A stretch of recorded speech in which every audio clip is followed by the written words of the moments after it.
travel di negara panas itu haus mulu. Tapi, tahukah kamu kalau kebanyakan air dalam waktu singkat bisa menurunkan natrium darah? Itu namanya hiponatremia akut. Air masuk ke sel otak, edema cerebri, bisa kolaps. Kenapa bisa? Salah satunya karena ADH atau vasopresin bikin ginjal susah buang air berlebih.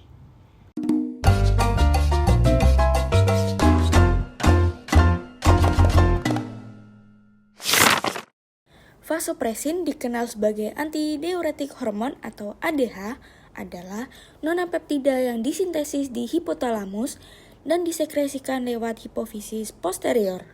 Dari sudut pandang fisiologi klinik, hormon ini berada di pusat pengendalian tonisitas cairan tubuh, homeostasis natrium, tekanan darah, dan fungsi ginjal. Secara sederhana, kehadiran ADH membuka keran reabsorpsi air di nefron distal dan ductus collectivus sehingga tubuh mampu mempertahankan osmolalitas plasma dalam batas sempit meskipun asupan dan kehilangan cairan berfluktuasi. Gangguan produksi, pelepasan, atau respon terhadap ADH akan segera bermanifestasi sebagai keluhan klinis dimulai dari poliuria polidipsia hingga gangguan elektrolit yang mengancam nyawa. Di tingkat sel, ADH diproduksi terutama oleh neuron nukleus supraoptikus dan sebagian oleh nukleus paraventrikular hipotalamus. ADH dibentuk dari presopisin yang diproses menjadi prohormon berisi ADH, neurofisin 2, dan glikoprotein penyangga. Vesikel sekretorik berisi kompleks ini berjalan turun sepanjang traktus hipotalamo hingga hipofisis. Disimpan di ujung akson atau Herring bodies, lalu dilepas ke sirkulasi sistemik melalui kapiler fenestrata hipofisis posterior. Arsitektur sumbu ini menjelaskan mengapa patologi pada tangkai hipofisis atau jaringan hipotalamus hingga hipofisis posterior dapat langsung mempengaruhi kadar sirkulasi ADH. Pelepasan ADH dikendalikan ketat oleh sinyal 2 primer, yakni osmolalitas dan status volume. Osmoreseptor hipotalamus mampu mendeteksi kenaikan osmolalitas sekecil 2 MOSG. Begitu ambang terampaui. Frekuensi tembakan neuron penghasil ADH meningkatkan dan hormon pun dilepas.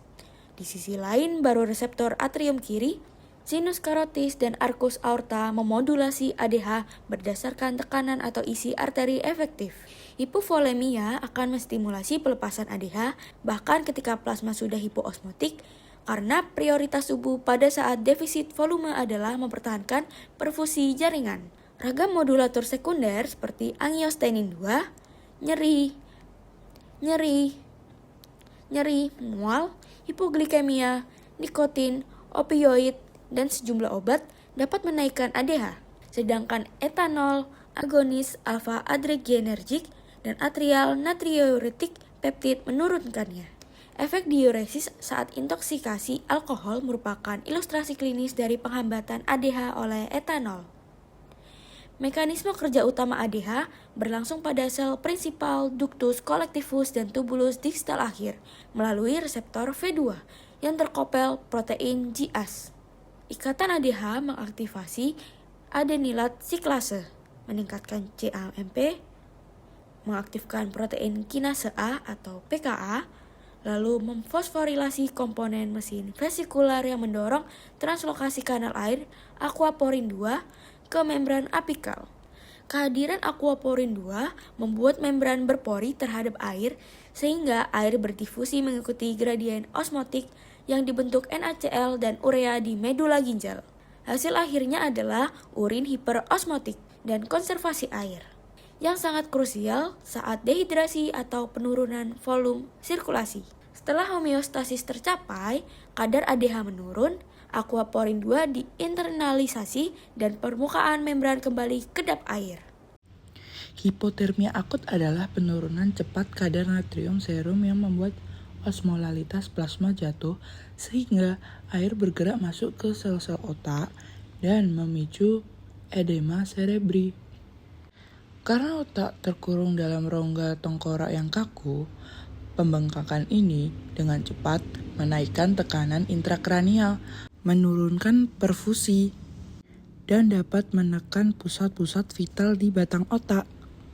Secara klinis, spektrumnya berawal dari sakit kepala, muntah, mual, dan kebingungan.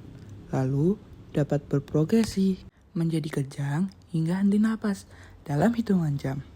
Pemicu yang sering luput dikenali antaranya lain mual atau nyeri pasca operasi yang merangsang pelepasan antidiuretik, olahraga atau perjalanan di cuaca panas dengan asupan air berlebih tanpa elektrolit, pola makan sangat rendah solut yang menurunkan kapasitas ginjal membuang air bebas, serta obat-obatan yang meningkatkan aksi antidiuretik atau menghambat pengenceran urin, misalnya SSRI, karbamazepin, NSAID, dan opioid. Pada situasi-situasi ini, tubuh menahan air lebih banyak daripada yang bisa ditoleransi, sehingga natrium terlarut dan terjadi dilusi yang berbahaya. Mekanisme edema otak pada hipotermia akut berakar pada ketidakseimbangan osmolar, yaitu cairan ekstrasel yang hipoosmotik mendorong air masuk ke neuron dan astrosit. Pada fase akut, sel-sel otak belum sempat melakukan adaptasi osmotik, misalnya menurunkan osmolit intrasel, sehingga pembengkakan berlangsung cepat dan dramatis. Inilah alasan koreksi harus dilakukan hati-hati dan terukur. Terlalu lambat mempertahankan resiko herniasi dan terlalu cepat menimbulkan bahaya lainnya, misalnya osmotic demyelination pada hiponatremia yang tidak sepenuhnya akut. Karena itu, kunci keselamatan adalah pengenalan dini gejala neurologis progresif pada individu dengan riwayat asupan cairan berlebihan, paparan panas atau aktivitas berat, atau penggunaan obat pemicu. Kondisi demikian memerlukan penilaian medis segera. Pencegahan berfokus pada hidrasi cerdas, bukan sekedar minum sebanyak-banyaknya. Saat aktivitas berat, cuaca panas, atau berpergian lama, cairan sebaiknya dikonsumsi bertahap dan diselingi elektrolit, misalnya oral rehydration solution atau ORS dengan asupan garam dan protein yang wajar agar ginjal memiliki solut untuk mengekspres air bebas. Hindari gallon challenge atau memaksa minum terus-terusan tanpa rasa haus dan gunakan petunjuk sederhana seperti warna urin yang terlalu bening terus-menerus bisa menandakan overhydration dan jeda minum yang teratur. Tinjau obat-obatan yang dapat meningkatkan risiko retensi air. Batasi alkohol berlebihan dan waspadai mual atau nyeri pasca operasi yang dapat memicu antidiuresis. Bila muncul sakit kepala berat, mual hebat, kebingungan, atau kejang setelah banyak minum air berlebih tanpa elektrolit, anggap itu tanda bahaya hiponatremia akut dan segera cari pertolongan medis. Nah, hidrasi itu bukan sekedar kuantitas, melainkan soal keseimbangan. Minum yang bertahap dan diselingi elektrolit agar airnya masuk dan natrium tetap aman. Jadi, stay sharp and stay hydrated.